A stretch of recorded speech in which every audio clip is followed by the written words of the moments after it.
चालायलाच पाहिजे. आणि तोच हा जो प्रयत्न आहे हा तोच आहे की आजकाल राजकारण चालू आहे, तर राजकारण जेव्हा दुसरी लाट चालेल त्यावेळेला दुसरी लाट अयोध्या झालेला आहे, अयोध्यावर सुद्धा बघूया काही करता येईल. तर लाटेबरोबर तर जायलाच पाहिजे. मराठी चित्रपटाचे शूटिंग वगैरे हल्ली फॉरेन लोकेशन्स करतात, तर आपण पण असे करणार का? माझी इच्छा आहे की मॅक्सिमम शूटिंग आपल्या भारतात व्हायला पाहिजे, कारण भारतात पुष्कळशे लोकेशन आहे. पण जर समजा आपला जो सब्जेक्ट आहे तो सब्जेक्ट डिमांड करत असेल की तुम्हाला फॉरेनला जायचं आहे आणि फॉरेनला शूटिंग करायची आहे, तर त्याच्यात काही हरकत नाही. पण आपल्या इथे एवढे चांगले लोकेशन्स आहे, अनएक्सप्लॉयटेड लोकेशन जे आपण म्हणतो ते अनएक्सप्लॉयटेड लोकेशन्स एवढे आहेत. कोणाला माहिती होतं ते आता मालदीवच्या बाजूलाच एक दुसरी जागा आहे जे आपल्या भारतात आहे आणि आपल्याला आजपर्यंत माहिती नव्हतं. तर अशा प्रकारचे लोकेशन्स फार इथे आहेत. तर मला वाटतं की आपण जास्तीत जास्त प्रयत्न करूया की भारतात शूटिंग होईल आणि एखाद्या सब्जेक्टची डिमांड असेल तर त्या हिशोबाने. आकाशी सर, हल्ली FTI मध्ये जे घडलं त्याच्यावर काय भाष्य करणार आपण? मी कशाला भाष्य करू त्याची? आपण पण डीन होता ना FTI झाले, त्याला 25 वर्ष झाली, इतिहास झाला. सिनियर म्हणून काय भाष्य कराल? खरं तर मी काही करणार नाही भाष्य. याचं कारण काय आहे, तुम्हाला गेले अनेक वर्ष FTI त्यातले संप मुलं याच्याबद्दल तुम्ही मीडियाने इतकं छापलेलं आहे की त्यात मी काय बोलायचं. मला असं वाटतं कुठल्याही शैक्षणिक संस्थेबद्दल अशा कुठे मीडियामध्ये येणं हे मला आवडणार नाहीये, एवढंच मी सांगू शकतो. Thank you sir. अजून कोणाला काही प्रश्न विचारायचे? मेरा सवाल कंपोजर से है मैम आपसे. गाने हमने सुने अभी आपके ज़बान से, सर आपकी ज़बान से भी.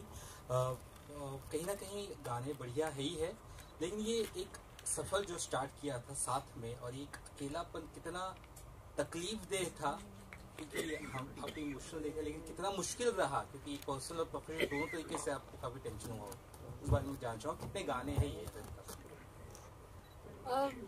ये फिल्म में 3 गाने हैं. जैसे कि आप लोगों ने सुना ओ भाऊ, तुझी लाड़की जो मुझे बहुत पसंद है, और सखिया रे जो एक रोमांटिक ट्रैक है. तो जैसे आपका सवाल था कि संजय जी नहीं है तो कैसा है, तो इसका जो म्यूजिक पूरा मिक्सिंग मास्टरिंग हो चुका था. So we lost him in August 28. तो ये सारी चीज़ें हो चुकी थी, तो ये तो कंप्लीट एक प्रोजेक्ट था. बस इसकी जो लॉन्च है उसमें वो नहीं I don't know what to say शामिल नहीं हो पाए. सॉरी, मैं थोड़ी मैं जितनी कोशिश करती हूँ, घर से मैं आते वक्त सोच रही थी कि I will not be emotional, end but somewhere from top he is giving me all the strength. और म्यूजिकली भी तो I am very sure end confident कि आगे जरूर बढ़ पाऊंगी मैं. बस आप सबका प्यार रहा तो आगे बढ़ूंगी ना. कितने स्क्रीन्स में रिलीज करेंगे फिल्म को?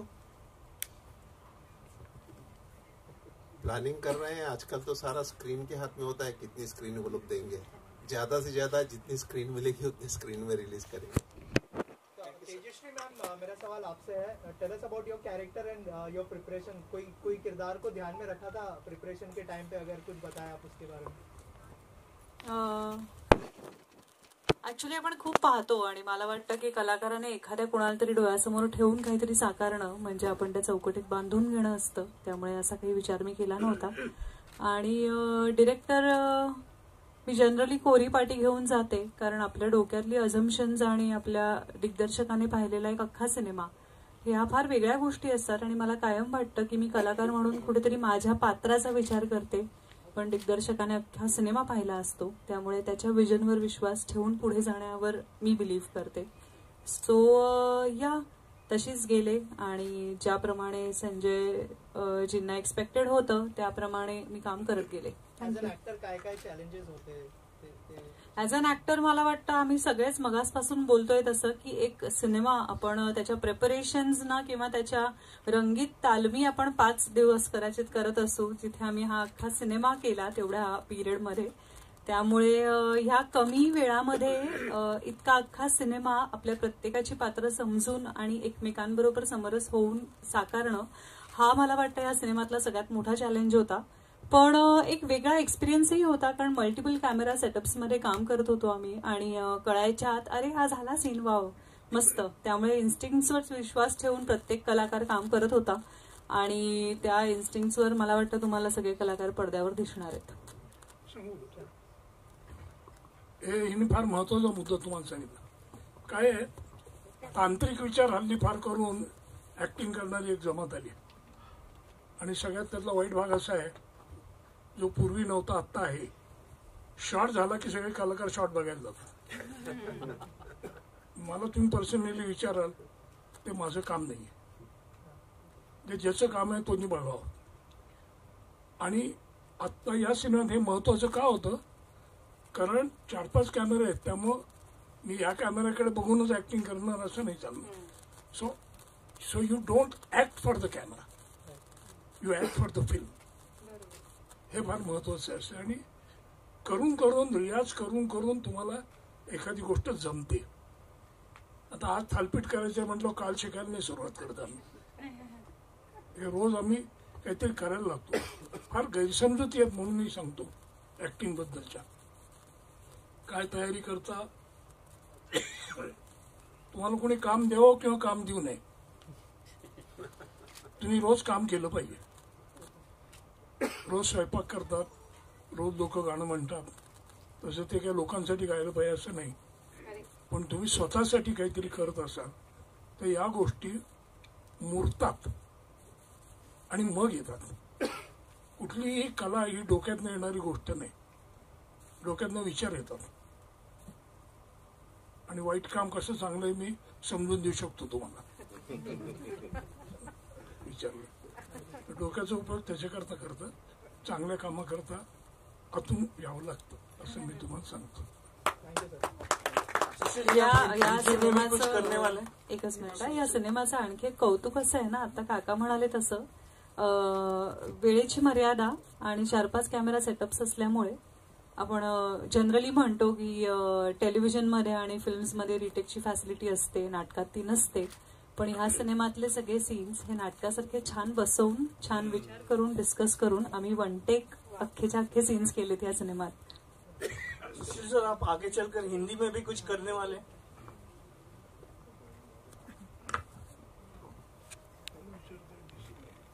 हिंदी में भी कुछ करने वाले हैं. अभी मराठी की बात चल रही है तो अभी मराठी के बारे में बात करेंगे, लेकिन डेफिनेटली आपको हिंदी के लिए भी बुलाऊंगा जल्दी से. मलयालम भी करने वाले हैं.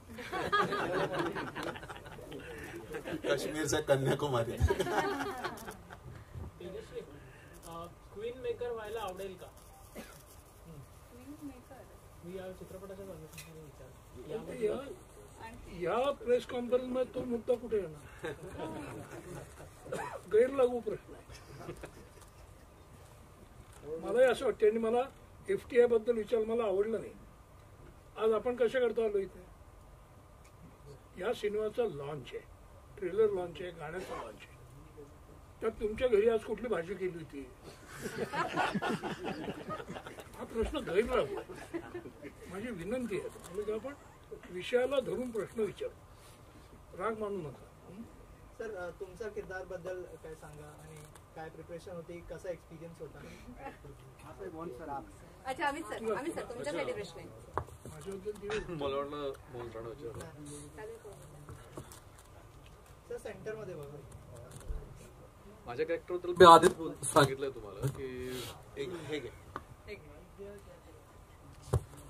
एक तर या चित्रपटात काम करण्याचा जो अनुभव आहे तो फारच वेगळा होता. कारण की विदाउट, जसं मोहन सर बोललेत की आजकाल एक ट्रेंड आली आहे, वर्कशॉप 15-20 दिवस त्यात घेतात, नंतर कॅरेक्टर, मेथड ऍक्टिंग, फार मोठे मोठे शब्द वापरले जातात. पण जर टीम चांगली असेल आणि कॅप्टन चांगला असेल तर थोड्याशा रिहर्सलमध्ये आणि ते एक अंडरस्टँडिंग असेल, इगो नसेल, तर जसं तेजश्री बोलली 1 टेक सीन्स झाले आहेत आणि खरंच ते खूप असे जुळून झाले आहेत. कोणी असं जाऊन शॉट बघायचं नाही की मला शॉट दाखवा वगैरे, आणि म्हणून तो प्रोजेक्ट एफिशियंटली घडून आला. आणि मला तर खरं सांगू तर संजयनी ज्या प्रकारे एकदाच डिटेलिंग दिली होती की असं असं पाहिजे, तर कोणालाही असं डोळ्यासमोर न ठेवता एक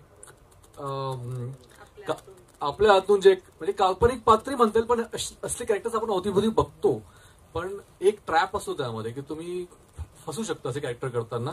न कळत एखाद्या पॉलिटिशियनला बघून तसंच मग मिमिक्री करण्याचा प्रयत्न करता, ते नको होतं संजयला.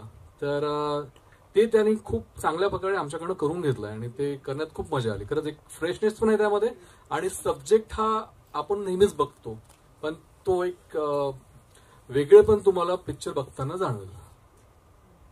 अजून कोणाला काही प्रश्न आहेत?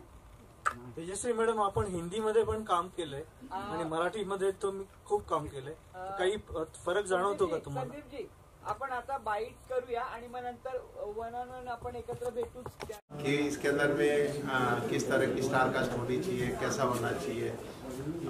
संजय अमर के अपने खुद कुछ सिलेक्शन थे. सर मैं इन आर्टिस्ट को लेके आना चाहता हूँ, और मैंने उनको हमेशा गाइड दिया कि मैंने उनको कभी भी ना नहीं कहा कि नहीं आप इस आर्टिस्ट को मत लो, इस आर्टिस्ट को मत लो. और एक धीरे धीरे एक कास्ट, बहुत बड़ी कास्ट असेंबल हो. यानी आप देखेंगे इसके अंदर में करीब 14 से 15 कैरेक्टर्स हैं पूरी पिक्चर के अंदर में. अनफॉर्चुनेटली आज काफ़ी लोग आने वाले थे, लेकिन जैसे कि आपको पता है सबकी कुछ ना कुछ शूटिंग चलती रहती है, उसकी वजह से इवन हमारे डायरेक्टर भी नहीं आ पाए. पर बस वो असेंबल होता चला गया और पिक्चर बन गई. सेम ऐसे ही म्यूजिक का, म्यूजिक भी ऐसा ही हुआ कि हमको पहले बहुत लग रहा था कि भाई जिन्होंने कभी मराठी म्यूजिक किया ही नहीं है किस तरह से मराठी म्यूजिक करेंगे, वैसे उस पर से सिंगर, पर उन्होंने अपना रोल इतना बखूबी निभाया है कि बहुत अच्छा. सर, जब भी कोई फिल्म हम बनाते हैं पॉलिटिक्स के ऊपर, लोग गैस करने लगते हैं कि कौन से पॉलिटिशियन के ऊपर फिल्म होगी, क्या होगी. तो आई एम श्योर ये ट्रेलर देखने के बाद भी लोग गैस करेंगे. तो सर कुछ कहना चाहेंगे कि क्या यूएसपी होने वाली है और क्या किसी पॉलिटिशियन को ध्यान में रख के फिल्म बनाई?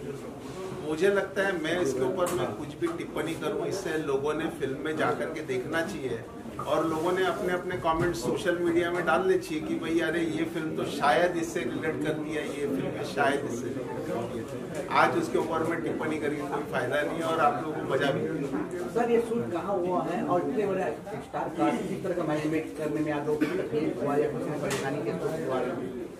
और शूट करने में परेशानी तो जरा भी नहीं हुई, और अलग अलग लोकेशंस के ऊपर भी शूट हुई है, करीबन 5 से 6 लोकेशंस हैं. और कोई बात की परेशानी है ना, कोई रुकावट जिसको बोलते हैं कि शूटिंग के अंदर में कोई रुकावट आ गई या कोई वजह से कैंसिल हो गई, कोई रुकावट नहीं, कोई कैंसिल नहीं, सब कुछ बहुत सही. सर, कोई लास्ट में कोई मैसेज देना चाहेंगे जो ऑडियंस 9 फरवरी को फिल्म देखने वाली है? मैं तो ऑडियंस को यही कहूँगा कि आप जरूर सिनेमा में जावें, सिनेमा हॉल में जावें. ये बड़े पर्दे की पिक्चर है, आप सिनेमा हॉल में जाकर के पर्दे पे इसका बैकग्राउंड म्यूजिक जो है वो बहुत ज़्यादा फोर्सफुल है. आपने देखा होगा गाना जो है वो अभी आपने सुना होगा, वो भाऊ गाना जो है आप जब सुनते हैं तो आप सुनते वक्त ही आपके गूज़बम्प्स होने लगते हैं कि अरे क्या गाना होगा, क्या उसकी थ्योरी होगी. तो मेरा संदेश यही है कि सब जनों ने सिनेमा में जाकर के ये फिल्म देखना चाहिए, और जैसा आपने कहा कि वो कहाँ आप रिलेट करते हैं, वो रिलेट कैसे करते हैं उसको आप सोशल मीडिया पे डालें. म्यूजिक जो है किसी भी फिल्म का बहुत इंपॉर्टेंट हिस्सा होता है, लेकिन लोकशाही पॉलिटिक्स के ऊपर ये म्यूजिक है, पॉलिटिकल फिल्म के अंदर थोड़ा सा बताइए क्या थॉट प्रोसेस था और क्या ब्रीफ मिला था डायरेक्टर साहब की तरफ से, दोनों से जानना चाहूँगा. हाँ, एज कंपोज़र होने के नाते बहुत ज़रूरी कि हम जाने, जैसे आपने बोला कि फ़िल्म का बेसिस क्या है. तो ये एक पॉलिटिकल थ्रिलर है लोकशाही, लेकिन उसी में ड्रामा है और थ्रिलर है, रोमांस है, और एक बहुत ही खूबसूरत एक गाना है जो एक लड़की तुझी लाड़की जो गाना है वो एक डॉटर और फादर का एक जो बॉन्ड है वो उसमें दर्शाता है. तो इसमें सारे फ्लेवर्स हैं. आप पॉलिटिकल थ्रिलर है, लेकिन एक पॉलिटिकल फैमिली में कितने सारे वो रंग, उसमें इमोशंस आते हैं. तो it's a very emotional film, emotional drama. तो इसमें 3 गाने हैं. तुझी लाड़की, सखिया रे जो एक रोमांटिक गाना है, और ओ भाऊ ओ दादा जो जयदीप ने गाया है, तो वो पूरा मतलब फिल्म का सार है। ओ भाऊ ओ दादा एक मोटिवेशनल गाना है जो डेमोक्रेसी के बारे में बात करते हैं। तो यही ब्रीफ था हमारा कि इसके अकॉर्डिंगली गाना होना चाहिए। सर आप क्या कहना चाहेंगे सर की तरफ से, क्या ब्रीफ था और कैसा एक्सपिरियंस था? ब्रीफ असं होतं की पॉलिटिकल फिल्म आहे, पण मला जे गाणं गायचं होतं ओ भाऊ ओ दादा, ते अत्यंत मोटिवेशनल असं गाणं होतं. आणि ते गाणं गाण्यासाठी त्यांनी मला आधी जेव्हा आम्ही सुरुवातीला ते गाणं रेकॉर्ड केलं तेव्हा फक्त असं सांगितलं होतं की पॉलिटिकल फिल्म आहे, पण नंतर फायनल रेकॉर्डिंगच्या वेळेला काही सीन्स आम्ही रशेस काही बघितले होते. त्याच्यामुळे एक लक्षात आलं की इतके मोठे मोठे कलाकार, चांगले कलाकार एकत्र येऊन एक फिल्म करतात आणि त्याच्यासाठी आपला आवाज द्यायचा आहे. सो ते मोटिवेशन अजून जास्त करून आम्ही फायनल रेकॉर्डिंगला जास्त पुश केलं आणि खूप चांगला एक रिझल्ट मला असं वाटतं की आता तुम्हाला ऐकायला मिळेल. आजच ट्रेलर लॉन्च झालं आहे आणि मला इतका आनंद होतो आहे की ओ भाऊ ओ दादासारखं गाणं पूर्ण फिल्ममध्ये एक बॅकड्रॉपसारखं यूज झालं आहे. सो थँक्स टू संजय राजी द कंपोजर्स की त्यांनी माझा आवाज चूज केला आणि आय एम व्हेरी हॅपी की एका इतक्या मोठ्या आणि इम्पॉर्टंट फिल्मला 2024 मधल्या माझा आवाज लागतो. Very happy. थँक्यू.